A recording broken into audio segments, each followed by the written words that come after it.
ओम नमो भगवते वासुदेवाय। हमारी जो माताएं बहनें संपूर्ण वर्ष गणेश चतुर्थी का व्रत करती हैं, उन्हें मार्गशीर्ष चतुर्थी की कथा सुनाती हूँ। पार्वती जी ने गणेश जी से पूछा कि अगहन कृष्ण चतुर्थी संकटा कहलाती है, उस दिन किस गणेश जी की पूजा करनी चाहिए और किस रीति से करनी चाहिए। गणेश जी ने उत्तर दिया कि हे हिमालय नंदिनी, अगहन में पूर्वोक्त रीति से गजानन नामक गणेश की पूजा करनी चाहिए। पूजन के बाद अर्घ्य देना चाहिए। दिन भर व्रती रहकर पूजन के बाद ब्राह्मण को भोजन कराकर जौ, तिल, चावल, चीनी और घर का साकला बना करके हवन करवाएं तो वह अपने शत्रुओं पर विजय प्राप्त कर सकता है। इस संबंध में हम तुम्हें प्राचीन कथा सुनाते हैं। प्राचीन काल में त्रेता युग में दशरथ नाम का एक प्रतापी राजा हो चुके हैं। वे राजा आखेट प्रिय थे। एक बार अनजाने में ही उन्होंने श्रवण कुमार नामक ब्राह्मण का आखेट में वध कर दिया। उस ब्राह्मण के अंधे माता पिता ने राजा को शाप दे दिया कि जिस प्रकार हम लोग पुत्र शोक में मर रहे हैं, उसी भांति तुम्हारा भी पुत्र शोक में मरण होगा। इससे राजा को बहुत चिंता हुई। उन्होंने पुत्रेश की यज्ञ करवाया।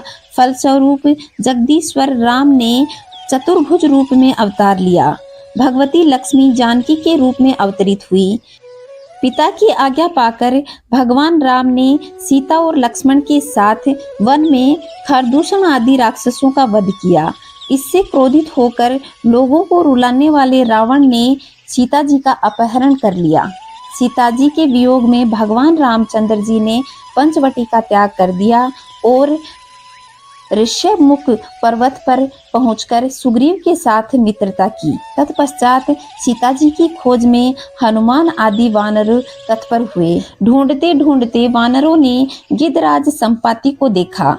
इन वानरों को देखकर संपाति ने पूछा कि तुम लोग कौन हो और इस वन में कैसे आए हो? तुम्हें किसने भेजा है? यहाँ पर तुम्हारा आना किस प्रकार हुआ?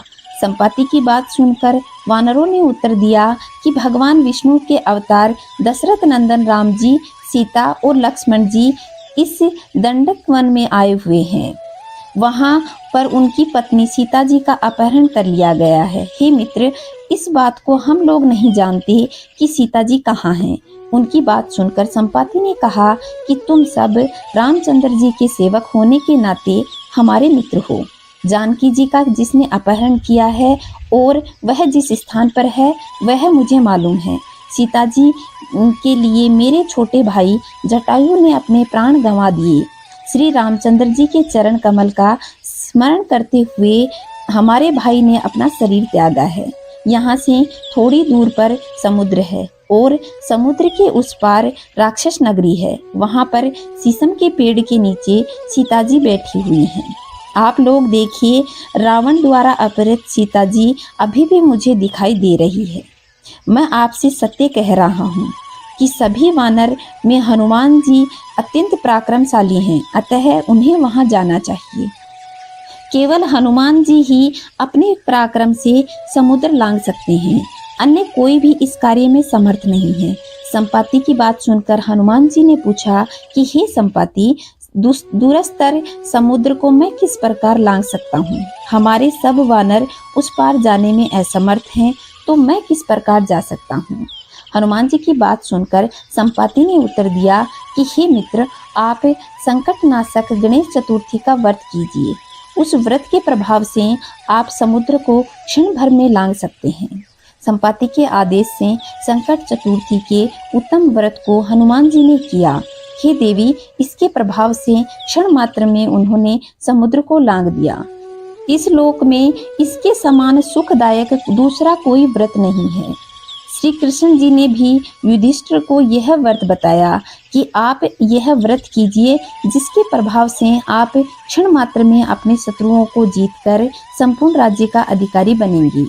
भगवान श्री कृष्ण का वचन सुनकर युधिष्ठिर ने भी गणेश चतुर्थी का व्रत किया और इसके प्रभाव से उन्होंने अपने शत्रुओं को जीतकर राज्य के अधिकारी बन गए। तो दोस्तों, यह था मार्गशीर्ष में किया जाने वाला कृष्ण गणेश चतुर्थी व्रत की कथा। अगर आप लोगों को ये कथा पसंद आई है तो वीडियो को लाइक कर देना और चैनल को सब्सक्राइब कर लेना। कमेंट में जय श्री नारायण अवश्य लिखिएगा। दोस्तों खुश रहिए, मस्त रहिए। जय श्री नारायण दोस्तों।